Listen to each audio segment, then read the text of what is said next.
پارتنرتو دعوت کردی خونه تا با هم یه فیلم باحال نگاه بکنید که پیش خودت فکر میکنی به نظرت منم میتونم یه همچین استوموشنای قشنگی رو تو خونه با پریمیر درست بکنم؟ اگه تو اون لحظه داری به یه چنین چیزی فکر میکنی که واقعا اسکلی، ولی خب بیا بهت یاد بدم. این قسمت اسویدیا تایم ریمپینگ. خب امروز میخواید یاد بگیرید که سرعت ویدیوتون رو بنا به نیازتون چجوری و از چه روشی تغییر بدید. میچرخم و میرقصم و مینوشم از اینجا. مواظب باش. اوه ان شد که. خیلی خب میریم سراغ آموزشمون. ویدیومون رو میندازیم توی تایملاینمون و من الان ویدیو رو پلی میکنم تا شما سرعت اصلی ویدیو رو ببینید که چطوره. ویدیویی که من از اینترنت دانلود کردم یه ویدیوی 60 فریم 4K بود.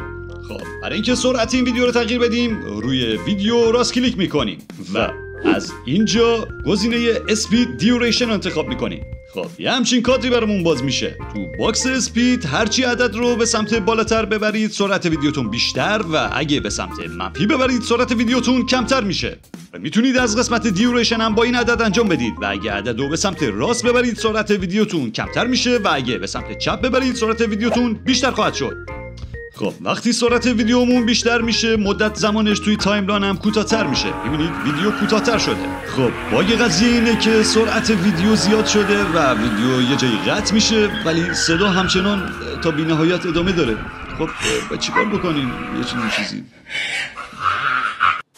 خب کاری که تو این مواقع انجام میدیم روی لایه ویدیومون راست کلیک میکنیم و از قسمت اسپید دیوریشن و در قسمت دیوریشن تایم ویدیو مثلا 8 و 59 ثانیه رو تو ذهنمون نگه میداریم. حالا میایم روی لایه صدا دوباره راست کلیک میکنیم و از قسمت دیوریشن اون تایم 8 و 59 رو به صورت دستی روی ویدیومون پیاده میکنیم و بعد دکمه اوکی رو میزنیم. خب الان اگه نگاه بکنید میبینید تایم ویدیو و صداش با هم دیگه یکی شده. Don't try it at home. خب روشی که بهتون گفتم میشه گفت یه جورایی راه حل دوم بود، ولی روش اول اینه که شما همیشه باید یادتون باشه وقتی ویدیوتون رو روی تایملاین میندازید روی گزینه لینک سلکشن از این قسمت کلیک بکنید. اینجوری ویدیوتون و صداهاتون با هم دیگه لینک میشه و اگه ما سرعت ویدیو رو تغییر بدیم میبینیم که همزمان سرعت صدا هم تغییر کرده. به همین راحتی.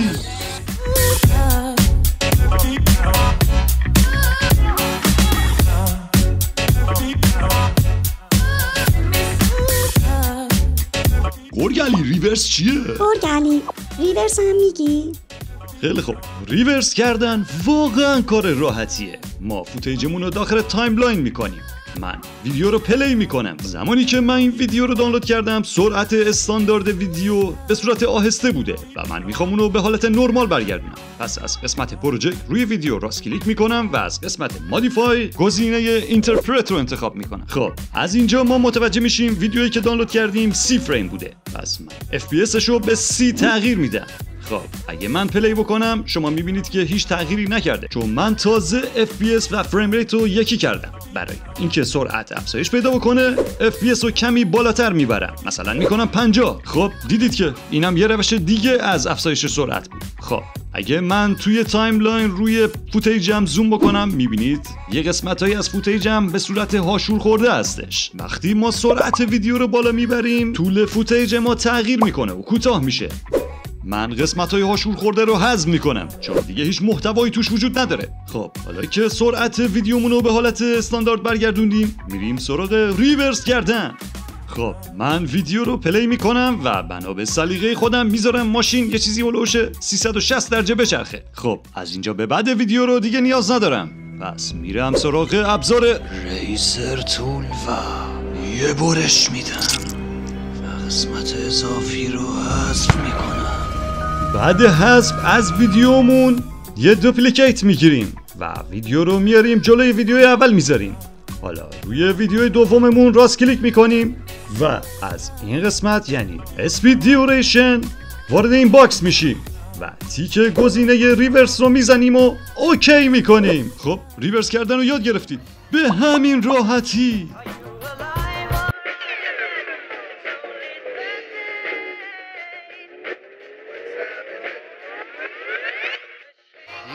شنکی بود. بیایید روش اصلی تغییر سرعت تو پریمیر بهتون یاد بدم. اول از همه من پروژه‌مو وارد پریمیر میکنم و از قسمت مودیفای و اینترپرت FPS مورد نظرمو وارد میکنم و بعد ویدیومو میگیرم و میکشم میندازم توی تایملاین. خب همونطور که میبینید یه آقا و خانومی هستن که در حال رقصیدن هستن و من میخوام که ویدیومون مثلا در این نقطه که خانوم در حال چرخش هستش سرعتش به یک بار کم بشه. خب برای اینکه این کار رو اجرا بکنم اول از همه این خطای این بغل رو میگیرم و اینو مثلا میکشم بالا تا ویدیومون توی تایملاین بزرگ بشه. موسم رو قسمت FX میبرم و با راست کلیک کردن تایم ریمپینگ و اسپید رو انتخاب میکنم. همونطور که دیدید یه خط اینجا ظاهر شد که اگه من این خط رو به سمت پایین ببرم سرعت ویدیو به صورت کلی کم میشه و اگه بالا ببرم به صورت کلی افزایش پیدا میکنه. اگه ابزار پنتول رو از اینجا بردارم و روی مثلا این قسمت کلیک بکنم میبینید که یه خط آبی به فوتیجمون اضافه شده. من خط زمان رو کمی جلوتر میبرم و مثلا در این قسمت یه کلیک دیگه میکنم. خب حالا من ابزار سلکشن تول رو برمیدارم و خطی که ما بین این دوتا خط ایجاد شده رو به سمت پایین میکشم. خطی که پایین اومده نشانگر این هستش که سرعت ویدیو قراره در اونجا کم بشه. خب من اینو میکشم عقب و پلی میکنم. ببینید سرعت اینجا کم میشه و دوباره به حالت اولش برمیگرده. اما خب خیلی از اساتید اعتقاد دارن که این روش کم کردن سرعت کامل نیستش. اگه نگاه بکنید خط یهویی به سمت پایین میاد و یهویی به سمت بالا میره. این معنیش اینه که سرعت یهویی کم میشه و یهویی به حالت عادی برمیگرده. برای اینکه کارمون رو حرفه‌ای‌تر بکنیم روی اون نشانگر بالا کلیک میکنیم تا آبی شه. حالا اگه این برا بکشم و به سمت چپ بیایید میبینید که خط به صورت شیبدار به سمت پایین میاد و این برا به سمت راست میکشم و میبینید یه خط شیبدار به سمت بالا رفته. اگه روی یکی از این نشانگرها کلیک بکنید میبینید که روی خط شیبدارتون یه دسته بیلی همچین چیزی ظاهر میشه که اگه اونو بگیرم و به سمت چپ ببرم به شیبم یه کرو زیبایی دادم. یعنی یه حالت منحنی بهتر توی افزایش و کاهش سرعت. خیلی خوب تا اینجا کارمون تموم شده. نکته بعدی اینه که اگه موستون رو ما بین این دوتا نشانگر ببرید و کلیک بکنید و با درک کردن به سمت راست و چپ ببرید میبینید که میتونید فاصله افزایش و کاهش سرعت رو تغییر بدید. خب من از اینجا تایملاینمو یه مقدار جمع جور میکنم و اینجا پلی میکنم. ببینید اینجا با شیب سرعت کم میشه و با یه شیب نسبتا خوب سرعت یهویی زیاد میشه و حالت اولش برمیگرده. خب حتما پیش خودتون میگید که برای افزایش سرعت باید چی کار بکنیم. ما از همین روش برای افزایش سرعت هم میتونیم عمل بکنیم. پس با پنتول یه علامت این قسمت میذارم و مثلا یکی هم این قسمت که دستاش بالا هستش وی کیبورد رو میزنم و ابزار سلکشن تول رو بر میدارم و خط رو به سمت بالا میکشم و دوباره همون کارها رو روی این خط انجام میدم و انتهای ویدیو هم میارم پایین. نه یه لحظه برگردیم عقب. بذارید یه روش بهتون بگم که کارتون حرفه‌ای‌تر بشه. خب کار ما تموم شده ولی برای اینکه زیباتر بشه من اینجا یه ادجستمنت لایر درست میکنم و اونو میندازم دقیقاً بالای ویدیو. اون نقطه‌ای که قرار سرعت یهویی کم بشه و یهویی زیاد بشه و میخوام تو اون نقطه یه زوم به ویدیو بدم. یعنی اینکه یهویی ویدیو زوم بشه و سرعت بیاد پایین و از زوم خارج بشه و سرعت بره بالا. این روشی هستش که میتونید کارتون رو زیباتر بکنید. خب من این کار رو انجام میدم و پلی میکنم. بریم ببینیم که چی شده.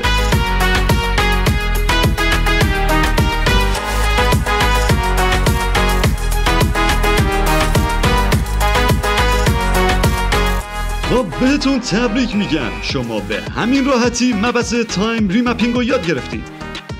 بذارید من سرعت ویدیو رو ببرم بالا تا اچیومنت لاک بیاد. خب اینم از اینه، شما الان مبحث تایم ریمپینگ هم یاد گرفتید.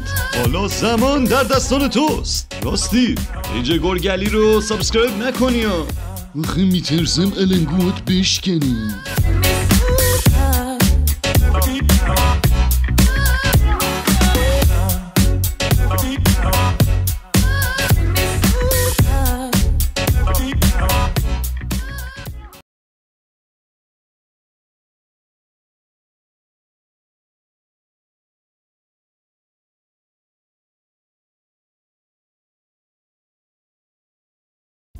من یکی از خوب‌های ادیت ایرانم. از هالیوود پیشنهاد کار دارم. وای وای چه خوب. من عاشق ادیتورها هستم. بریم که اوضاع خیته.